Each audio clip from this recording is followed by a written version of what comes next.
Okay, right now dumating na yung in-order nating Visa Cash Card. Ang nagpadala ay Ninja Van po. So yan, dahan-dahan nating buksan para hindi ito masira kasi nandyan sa loob yung Visa Cash Card, yung maliit na box na yan, and then merong mga instruction dyan paano gawin, kaya dahan-dahan natin sa pagbukas.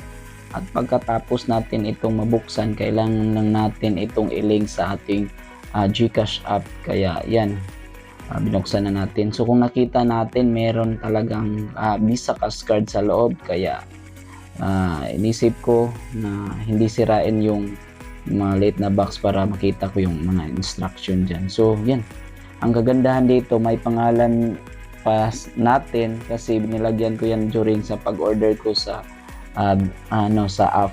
Ito yung pinakamaganda. Yun, sulit. Kaya para ma-link natin yan, buksan natin yung ating apps. So punta tayo sa ating apps, scroll natin, hanapin natin yung GCash app. Pagkatapos i-open lang natin, lagyan natin ng mga NPN natin para ma-open natin yung apps. Ang good news nito, yan, X nyo lang yan, tapos hanapin natin yun bago natin malink yan. Dapat scroll natin, hanapin natin yung card. Kung hindi mo ma-view yung card, ang kailangan mo lang gawin is click mo yung view all. Pagkatapos hanapin, scroll down yung card. Yan, click mo yung card. Tapos antayin lang natin. Pagkatapos nito, meron itong dalawang choice, order card or link my card. Since my card na tayo, click natin yung link my card. Okay? Pagkatapos merong mag-notify sa cellphone number natin. Type mo yung OTP at tapos click submit.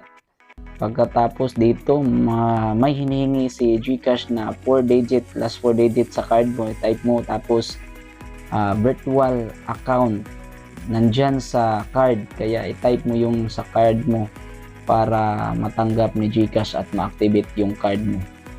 Okay, pagkatapos click mo yung next, yun, processing.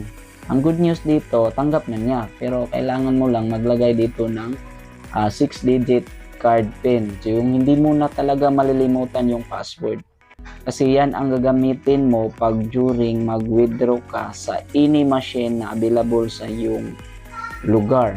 Kaya yan ang pinaka-importante. Pagkatapos click mo yung next, yan, processing, yun, automatic nakalink na agad, check, and then notify po kayo. And click mo yung okay.